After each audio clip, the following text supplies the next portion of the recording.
Oke, kita sudah pada tahap sampai di kasus 3. Kasus 3 yaitu menentukan letak titik di mana gaya kolomnya bernilai 0. Nah, pada kasus ini ada beberapa kemungkinan. Saya ngambil contoh salah satunya saja yang poin 1. Jika muatan P dan Q berjenis sama, berjenis muatan sama. Misalkan nih, ini plus, yang ini juga plus. Maka gaya kolom bernilai 0 berada di mana? Bernilai 0 berada di antaranya. Jadi kemungkinannya di titik B tidak selalu di tengah-tengah, tergantung nilai P dan Q.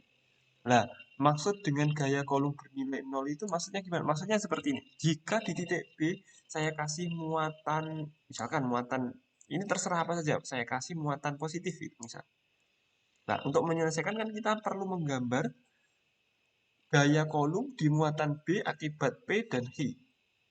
Contoh, akibat P, gaya kolom yang dirasakan di B, arahnya di mana kan tolak menolak, berarti ke sana. Ini F, B akibat P.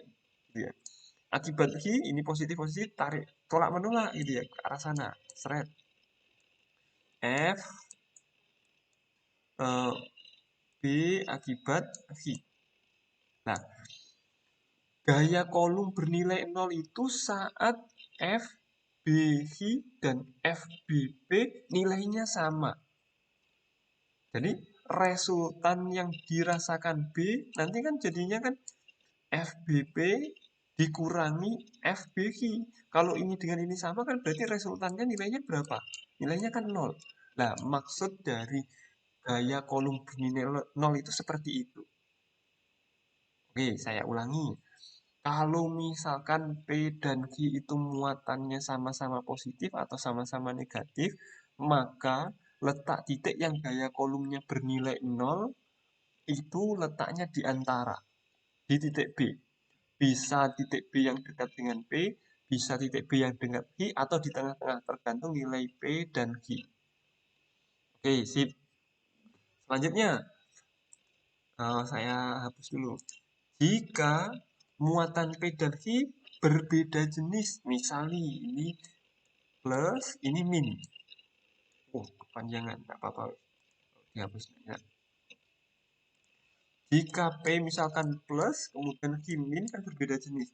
Maka gaya kolom bernilai 0 itu tidak di B, tapi bisa saja di C, bisa saja di A. Ada dua kemungkinan. Bergantung besarnya nilai P dan Q. Nih, bergantung besarnya nilai P dan Q. Lihat, ini ada keterangan. Letak titik gaya kolom bernilai 0 berada tidak di antara kedua muatan, namun dekat dengan muatan yang nilainya kecil. Tidak berada di antara, tapi di luarnya yang dekat dengan kecil. Contoh begini. Misalkan P ini plus 3, sedangkan Q misalkan plus 7. Besar mana plus 3 dengan min 7? Pasti kalian jawabnya min 7. Tapi yang dimaksudkan di sini itu besarnya nilai dari muatan. Jadi antara 3 dengan 7 besar mana? Kan besar 7 berarti karena di sini letak titik gaya kolom itu dekat dengan muatan yang kecil, berarti kemungkinan di titik A. Ya, di titik A.